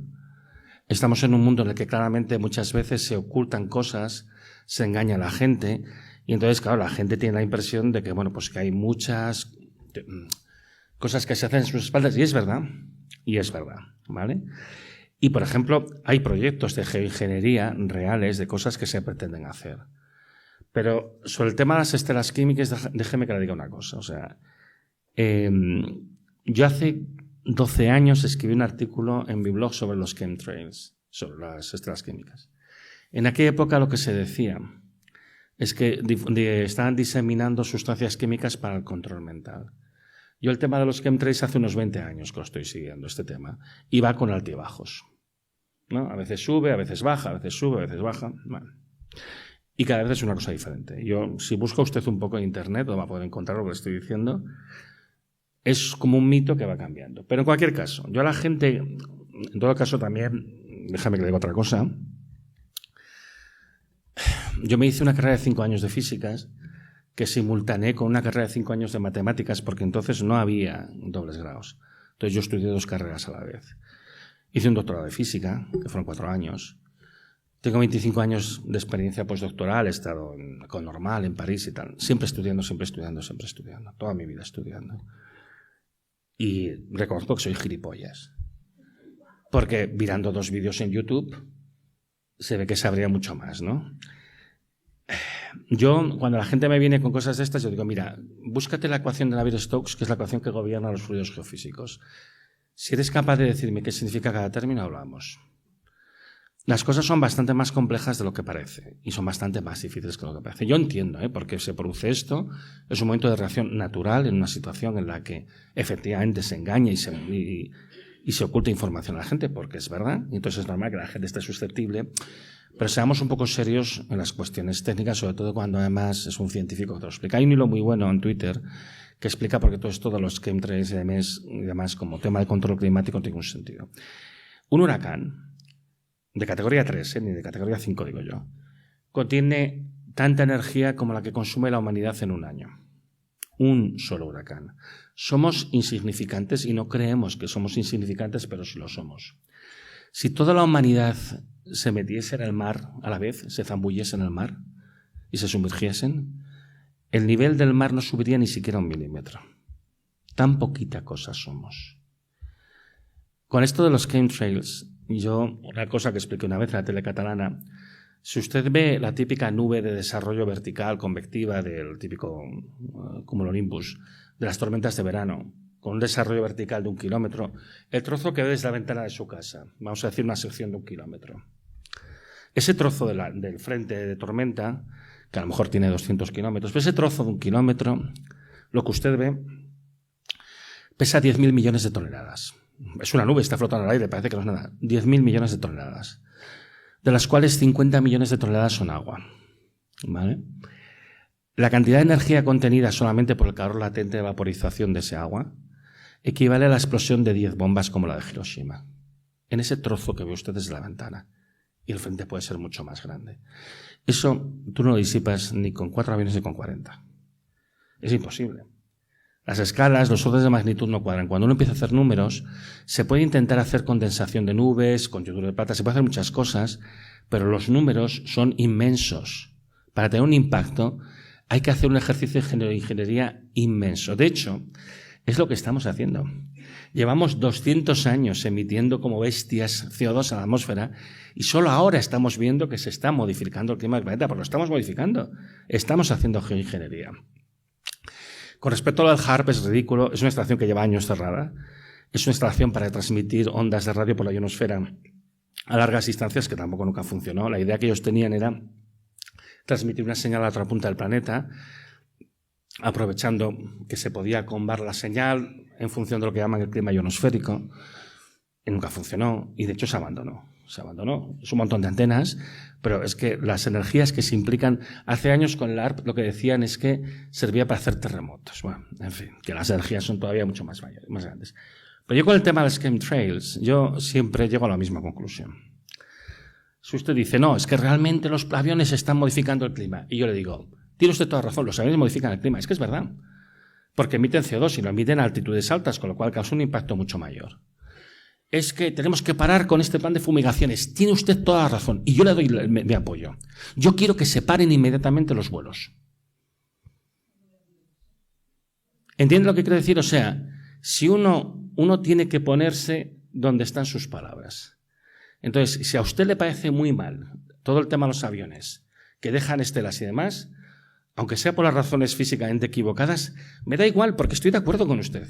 Quiero que se paren los vuelos de los aviones. Yo también lo quiero. ¿Entiende lo que le quiero decir? No tiene sentido embarcarse en ideas que, como le digo, físicamente no tienen ningún fundamento y que a mí me sabe mal porque yo diré esto y probablemente usted se reafirmará en la idea. Pero es que yo le doy la razón. Paremos los vuelos. Estoy completamente de acuerdo. Y si quiere, voy con usted ahora mismo al aeropuerto. No, es que yo creo que también una de las cosas que tenemos a veces es que no somos coherentes con las cosas que decimos. No. Lo que sea, todos los vuelos, da igual, yo quiero pararlos todos. Las estelas, a ver, hay un sistema de seguimiento de los aviones y cuando usted ve una estela es facilísimo saber qué avión es. Y la mayoría, evidentemente, porque son estelas de condensación, son aviones comerciales. Pero da igual, porque yo digo que hace 20 años que estoy siguiendo esto. Yo he visto esquemas que te muestran que dentro de los aviones comerciales ponen depósitos de sustancias químicas, que además también digo, con la cantidad de sustancias químicas que son invisibles, también son gilipollas de dejar ir. El yoduro de plata no se ve, ¿eh? También son gilipollas de dejar ir cosas que se vean. Y yo digo, hombre, con tantos años de desarrollo no han sido capaces todavía de desarrollar algún producto que no se vea. Bueno, en todo caso, a mí me es igual. ¿Quiere parar los aviones? Me parece perfecto, yo también. Estamos de acuerdo. Estamos de acuerdo. Por razones distintas, pero ya estamos de acuerdo. Entonces, hagamos algo práctico de eso, porque yo también creo que lo peor que nos puede pasar es que nos gusta encerrarnos en ideas que pueden estar mejor o peor fundadas, pero lo más importante es hacer una acción práctica de esto. Si usted está convencida de algo, haga algo respecto a esto. A mí me parece bien. Hágalo, porque yo creo que se tiene que hacer. Es que le doy la razón. Hay que hacer algo con eso, por supuesto. Por otros motivos, pero sí. ¿Los aviones modifican el clima? Claro que sí. Bueno, ¿hay alguna pregunta más? Así que para no eternizarnos en esto, vamos a dar las voces para que nadie se quede sin aportar y se pregunte. Dale, Jessica. A ver, yo ya también, como hay que acabar, en realidad... Vale, bueno, queda alguien más por ahí. Vale, bueno, yo lo mío es como un poco una aportación a modo de conclusión también un poco y como un poco ligado al tema de la economía circular y también de la pregunta que se ha hecho antes de qué podemos hacer desde aquí, desde lo pequeño. O sea, bueno, se ha hablado del consumo, de los modelos de consumo cárnico, por ejemplo, ¿no? Y del precio también. Entonces, a ver si puedo resumirlo, me estoy agobiando. A ver, bueno, o sea, para mí, aquí donde vivimos hay una producción, tenemos una producción de cercanía, entonces, o sea, para mí el problema está en el modelo de consumo y de producción, que es a una escala mucho más grande, que es la que genera realmente un impacto negativo en el clima evidente y entonces, o sea, pues para mí dentro de lo que podemos ir haciendo, una de las cosas que es muy importante es verdad que es la alimentación y tiene mucho que ver con el cambio climático y es cierto y creo que eso, pues que aquí desde lo pequeño pues podemos empezar a intentar ser conscientes de que tenemos la posibilidad de generar una economía circular aquí en nuestro territorio y que ni siquiera sería necesario, o sea, que a mí ni siquiera me parece necesario, o sea, no me parece que sean caros los productos que están producidos de una manera más sostenible y más ética. O sea, lo que me parece es que no los podemos consumir al mismo nivel que consumimos el pollo que nos cuesta 5 euros, que ni siquiera sabemos lo que es. Entonces, claro, o sea, no es cuestión de bajar para mí tampoco ni siquiera el precio, sino de consumir éticamente. Eso llevaría una reducción del consumo, pero no llevaría una reducción ni un perjuicio para la gente que realmente está produciendo de otra manera. O sea, que es como que no sé si se me ha entendido, porque quería resumirlo y no he podido. Bueno, yo sobre eso te diría una cosa que es muy sencilla. Si todo el mundo estamos de acuerdo con esto, lo que tiene que haber es políticas públicas que lo favorezcan. La gente cuando compra los productos alimentarios que compra, fundamentalmente lo hace en función del precio. Es la variable más importante. No es la única, pero es la más importante. Entonces, que haya políticas públicas y que además se evite, evidentemente, todo el dumping que se hace. Porque los productos que son menos saludables para las personas y para el planeta, hay claramente mucho dumping. Entonces, tomar políticas decididas de pues penalizar eso, claramente, y favorecer el producto de proximidad, el producto de temporada, etcétera, etcétera. Son tipo de cosas. A nivel de la Comisión Europea eso se ha discutido muchas veces, pero al final, bueno, los lobbies son muy poderosos y al final nunca se hace nada. Yo creo que hay que favorecerlo. Vale, bueno, me toca también un poco marcar los tiempos. Ahí he contado por aquí 2 preguntas y otra que de un chico, hombre, que tiene el micro por ahí. Igual le acabamos con estas 3. Si hay alguna otra, venga, 4 y con esto ya acabamos. Es muy blando, tú. Sí, la verdad que sí. Nabón, me ha gustado cuando has hablado de la biomasa, que va a ser la siguiente burbuja. Algunos ya trabajamos en esa burbuja por la reforestación de nuestros bosques con especies autóctonas. Y una corrección, no tenemos un montón de bosques en esta zona, tenemos un montón de plantaciones forestales que reproducen este mismo sistema. Hace 20 años nuestros biólogos ya les dijeron a los dueños de los terrenos, tenemos un problema con la banda marrón. Los biólogos, la ciencia avisó. El oligopolio forestalista en convivencia con la administración que dopaba el sistema para dotar a las empresas forestalistas de producto cero a buen precio, siguió, buscó soluciones fantásticas tecnológicas como ahora con las renovables, con los vuelos de zinc, cobre, la manipulación genética, y hoy tenemos lo que tenemos.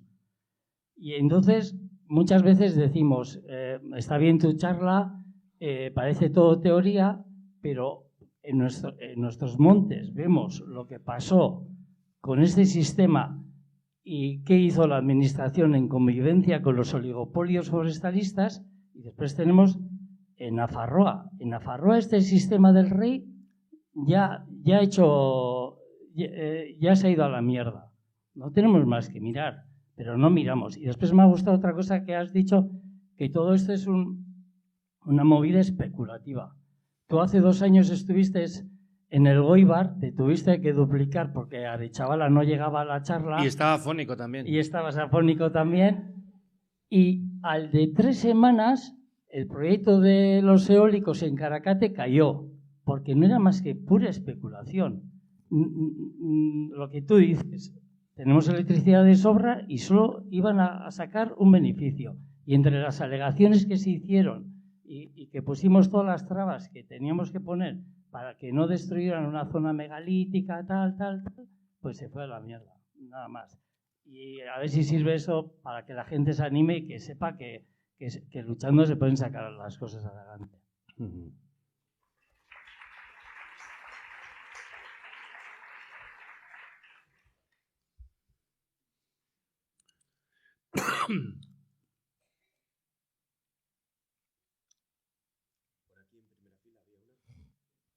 Sí.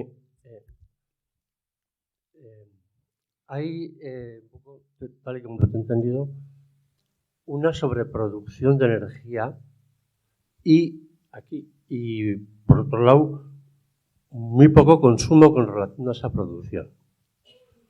Eléctrica. Y luego de las empresas les está costando mucho más producir que lo que producen. ¿Por qué ese empeño tan visceral contra, por ejemplo, aquí en Álava, con el tema de ese empeño de Solaria, la administración, de implantar el tema este? ¿Qué sentido tiene eso? ¿Desde qué punto de vista tiene justificación? Bueno, tenemos el Plan Nacional Integrado de Energía y Clima, en el que se marcan unos objetivos y simplemente se están intentando cumplir, porque el problema es el problema del normativismo, que es muy típico de administración. Se ha fijado una norma, se han fijado los objetivos y de manera ciega se avanza hacia allí, a pesar de que cualquier auditoría seria te dice, oiga, esto no se está cumpliendo y no funciona.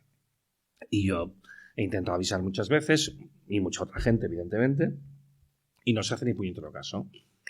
También en este caso concreto, porque hay mucho interés económico creado. Es decir, hay grandes empresas que necesitan mantener este modo especulativo. Porque de otro modo pues tendrían problemas serios. Entonces, bueno, nadie se atreve a ir en contra de la corriente del dinero. Pues esto es absurdo. Yo siempre digo, estamos en el país de las autopistas sin coches y de los aeropuertos sin aviones, pues ahora será de los parques renovables abandonados. Porque es el modelo habitual. Entonces, se hacen cosas, no tiene sentido, ¿cómo no? Pero seguro que tiene alguna utilidad. Y luego nos encontramos con la infraestructura hecha que no vale para nada. Porque muchas veces el objetivo de las empresas que son constructoras es construir. Entonces, si construyen, ya está. Valga o no valga.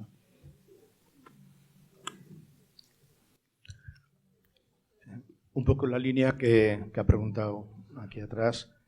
¿Puede existir un equilibrio entre lo que es la producción de ese 23%, que ya es un exceso, y que podría ser de producción eléctrica de autoconsumo para el uso residencial, con la producción de renovables para la excusa que desde la Administración y las empresas especulativas nos dicen que es lo que quieren producir, que es para el uso industrial, y cómo se tendría que dar ese equilibrio? Luego, ¿qué alternativas de lucha pueden existir? En el campo que ha dicho también aquí el compañero, ¿no? En Álava, ¿no? Si existen experiencias como la nuestra, cómo se han llevado a cabo las luchas para que luego no queden esos cementerios de fotovoltaicas, ¿no? Y, de alguna forma, los procesos de participación, porque aquí la ley de transición energética que salió del Parlamento Vasco tenía un artículo de participación, de alguna forma, sirven para algo, porque no son una simulación, no son falsos procesos participativos donde ya las decisiones, los informes ya están dictados de antemano. Yo de las cuestiones políticas y participativas me sabe mal, pero yo no controlo esto, y menos en el contexto de aquí de Euskadi. O sea que yo, lamentablemente, solo me puedo centrar en la primera cuestión.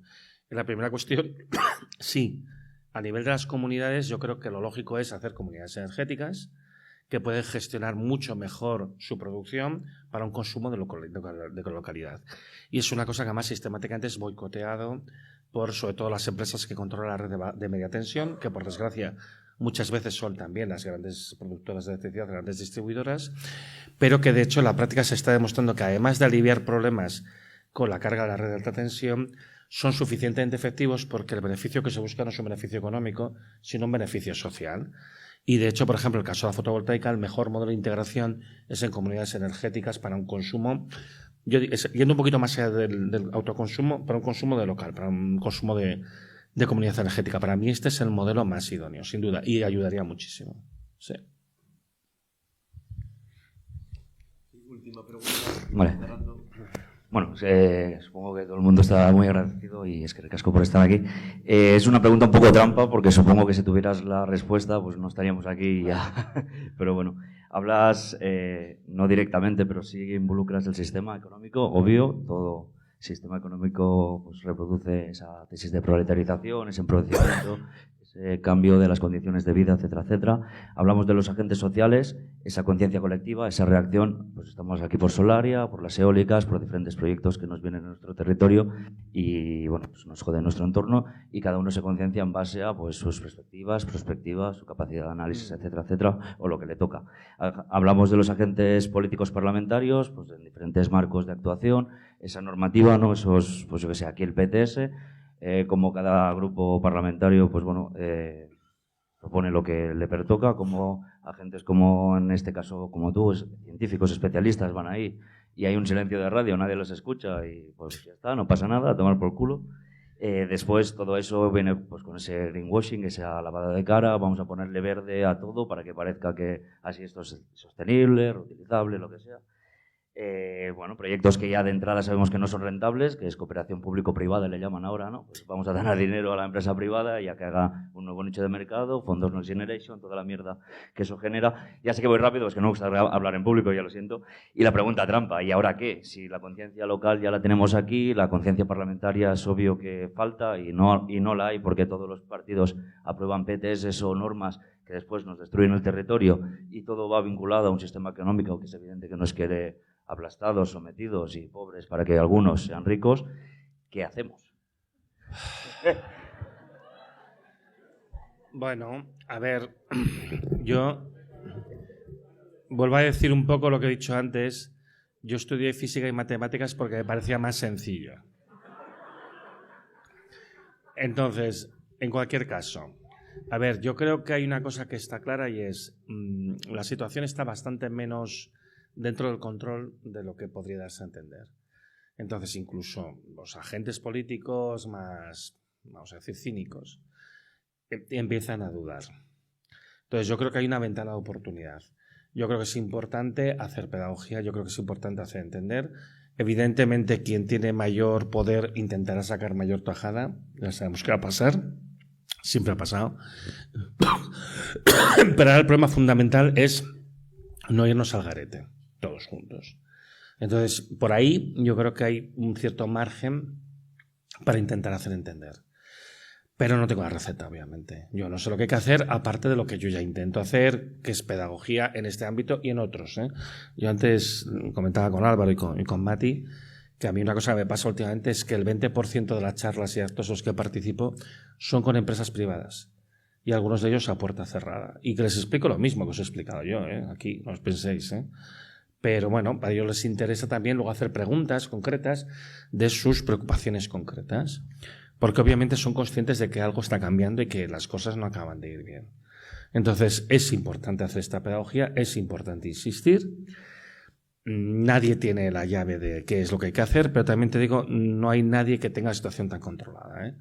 Entonces, es importante insistir y persistir. Y lo que sí que a mí me da la impresión es que a nivel de organización de base, lo que es importante es organizarse para esto y para lo que vendrá. Para el problema del embate renovable de ahora y el de después, y todas las cosas que podrán venir en un intento desesperado de mantener el capitalismo en marcha, porque efectivamente aquí todo lo que en realidad lo que va todo esto es del intento del capitalismo de perpetuarse en una situación en la que el crecimiento ya es imposible, porque la esencia del capitalismo es el crecimiento. Entonces hay que estar preparados para ello. Cuanto más concienciación y más gente haya, más capacidad de maniobra habrá. Un poco más, te puedo decir.